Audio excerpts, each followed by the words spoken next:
दिसंबर को दलित लेखक संघ का चुनाव हुआ था और ये चुनाव ऐतिहासिक था क्योंकि इस चुनाव में ज्यादातर पदों पर महिलाएं आई और ये दलित लेखक संघ ने करके दिखाया।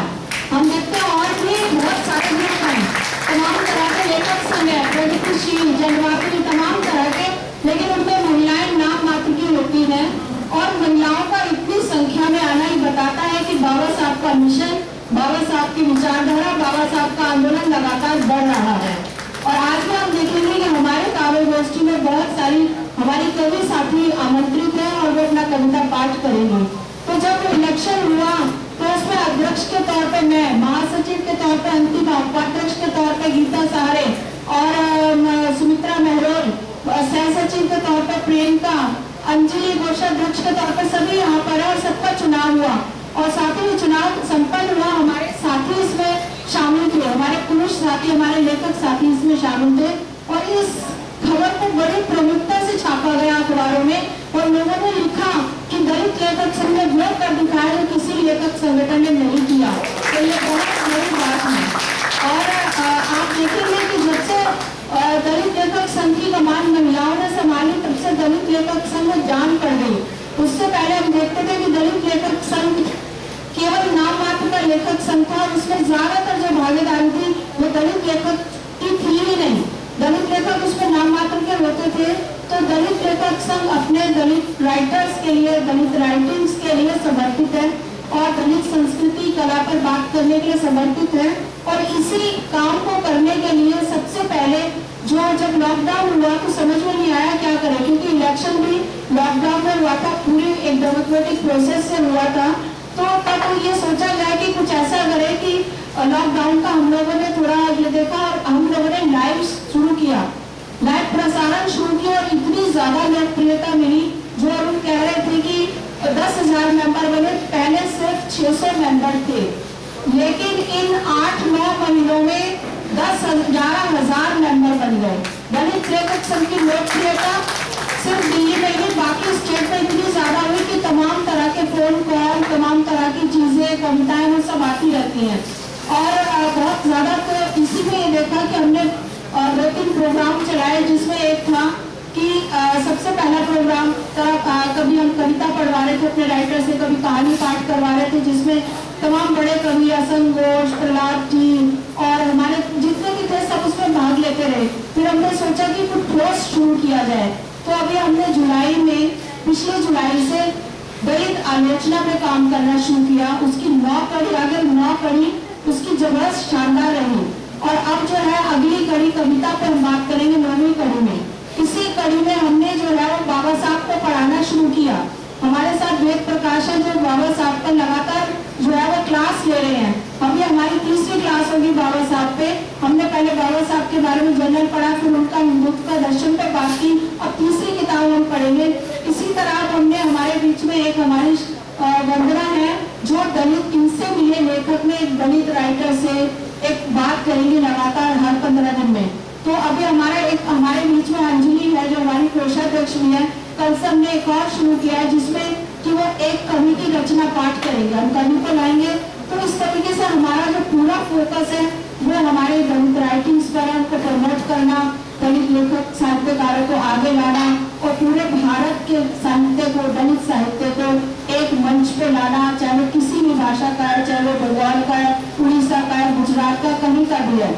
और हमारा ये जो कार्यक्रम, जैसे कि मैं कह रही हूँ कि हमारा रजत जयंती वर्ष कल से शुरू हो जाएगा, लेकिन क्योंकि हम सारे कार्यक्रम पूर्व संध्या पर करते हैं, जो भी कार्यक्रम होता है हम पूर्व संध्या पे करते हैं, एक दिन पहले आगाज करते हैं। तो ये कार्यक्रम हमने आज से शुरू किया है और आज से हमने यहाँ किया है। मुझे बहुत ज्यादा खुशी है कि हमारे लिए साथी हैं। देखिए राजेंद्र पाल गौतम जी मेरे हमारे तब के साथ में, जब हम लोग कॉलेज में धरने प्रदर्शन घिराव करते थे वाइस चांसलर का, यूनिवर्सिटी के कॉलेज प्रोफेसर्स का, वो हम लोग तक बहुत ज्यादा आमरण अनशन करना, धरने करना, प्रदर्शन करना।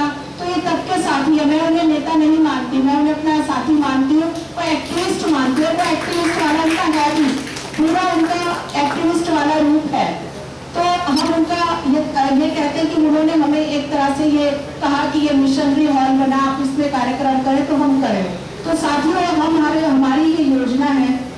जो है वो जब 25 साल मना रहे हैं, तो इस साल हम पूरे में प्रोग्राम करेंगे और हम अगले 15 अगस्त को 2-3 दिन का इंटरनेशनल सेमिनार करेंगे, जिसमें पूरे विश्व से जो दलित साहित्य में काम हो रहा है, पूरे विश्व से हम लोगों को इकट्ठा करेंगे, जो दलित और नॉन दलित और तमाम तरह की यूनिवर्सिटी जो दलित साहित्य में काम करें उनका सम्मेलन करेंगे। इसी बीच हम जो है वो एक स्मारिका निकालेंगे, जो कि हमारा ये इरादा है कि वो बहुत 500-600 पेज की होगी। हमें पब्लिशिंग की कोई दिक्कत नहीं है, हमें पब्लिशर की कोई प्रॉब्लम नहीं है। हमारे काम को देख करके सब हमसे जुड़ना चाहते हैं और काम करना चाहते हैं, तो हमें कोई दिक्कत नहीं है। तो हम इसके लिए अभी हम लोग कोर टीम बनाएंगे और काम करेंगे। और मुझे लगता है जो कारवां अब जो चल पड़ा है वो अब रुकेगा नहीं। किसी भी तरह की बाधाएं आए, चाहे कोई एक दूसरा लेखक संग बैठ जाए, चाहे वो इन्हीं लोगों को अपने साथ लेके चले, चाहे वो अम्बेडकराइट लोगों को साथ ना लेके चले, कोई प्रॉब्लम नहीं है। हमें कोई प्रॉब्लम नहीं है। जितने संगठन होंगे उतने ही बाबा साहब का काम होगा, हम ये मानते हैं। हम बिल्कुल इस तरह की सोच नहीं रखते कि जो काम करा उसको रोक दे। बेशक कोई, क्योंकि बीच में हमारी बाधा है, जब हमने रेगुलर प्रोग्राम करने शुरू किए तो लोगों ने हमारे जो लाइव प्रोग्राम थे उनकी कंप्लेंट कर दी, डिस्टर्ब कर दिया, लेकिन हम फिर भी नहीं रुके। हम अपना काम करते रहे, क्योंकि मैं मानती हूँ कि हमें सिर्फ और सिर्फ जो एनर्जी देते हैं वो हमें बाबा साहब, ज्योतिबा फूले, सावित्री फूले, पेरियार, हमें इनसे एनर्जी मिलती है। तो हमारे पास ऊर्जा की कोई कमी नहीं है, ताकत की कोई कमी नहीं है, विजन की कोई कमी नहीं है, सोच की कोई कमी नहीं है, विचारधारा की कोई कमी नहीं है, सिद्धांतों की हमारे पास कोई कमी नहीं है। तो हमारा काम कभी नहीं रुक सकता। और इसके साथ ही मेरे साथ जो हमारे मंच पर बहुत ही आदरणीय, मैं जैसे कि अरुण ने भी बताया था, ये वो साथी है हमारे जिन्होंने दलित लेखक संघ की शुरुआत की। और मुझे आज मंच पे बैठे हुए देख करके मुझे इतना आनंद हो रहा है। मुझे लगता है कि जो हम करना चाहते थे, हम चाहते थे, हमारी जब हमने इलेक्शन जीता, जब हमने किया था, तो हमारी पहली सोच ये थी कि हम दलित साहित्यकार को एक मंच पे लाएंगे। और आज दलित साहित्यकार एक मंच पर हैं। तो अभी 1 साल भी नहीं हुआ दलित लेखक संघ को काम करते नवगठित बॉडी को, और इसमें मैं कर दिखाया है। तो इसमें मेरे सभी साथी, हमारे सारे बड़े साथी इसके बधाई के पात्र हैं। और अब मैं इस बात का मुझे लगता है कि मैं इस बात को यही विराम देते हुए अपनी जो मेरी महासचिव है, हमारे दलित लेखक संघ की महासचिव अंतिमा है, उनको आमंत्रित करती हूँ। या मैं अरुण कुछ कहना चाहते हैं तो अरुण को मैं बुला लेती हूँ। बहुत बहुत धन्यवाद अनिता जी। और ये वास्तविकता है कि जिन पेड़ों की जड़ें मजबूत होती हैं, जिन पेड़ों की जड़ें हमारे साथ हैं, जो तने हमारे साथ हैं, उनके ऊपर शाखाएं कितनी भी हो, सभी बनेंगी, सभी फूलेंगी। और दलित लेखक संघ, आपने जो आने वाले 15 अगस्त को 25वें स्थापना दिवस के ऊपर जो अंतर्राष्ट्रीय सम्मेलन, दलित सम्मेलन की जो आपने घोषणा की है, मैं आपको विश्वास दिलाता हूं, मैं आपके साथ तन और मन से, धन के साथ, तीनों तरीके से मैं आपके साथ उपस्थित हूं। और ऐसे कितने ही हमारे साथी होंगे जो इस अंतर्राष्ट्रीय सम्मेलन के लिए साथ होंगे। आप में से जो साथ है, अनुरोध है कृपया वो अपना हाथ खड़ा करके जो है सहमति दें। आप देखिए, आज आपके साथ जो है ये पूरा जो हमारे दलित और बहुजन जो साथी हो, सभी साथ हैं। तो मैं इस घोषणा का स्वागत करता हूं और बिल्कुल आज से हम जी जान से इस सम्मेलन के लिए जुट जाएंगे, यही बोलना था। धन्यवाद मुख्यमंत्री। धन्यवाद सर। मुझे लगता है कि अनीता जी की बातों को अरुण सर ने बहुत अच्छे से रखा और इसके लिए बहुत बहुत धन्यवाद। और अब हम काव्य सम्मेलन शुरू करते हैं। और जैसा एक बात मैं भी बोलना चाहूँगी कि बार बार ये बात आ रही है कि हमारे साथ वो लोग खड़े हैं जिन्होंने दलित लेखक संघ की नींव रखी, जिन्होंने दलित रचनाओं की नींव रखी।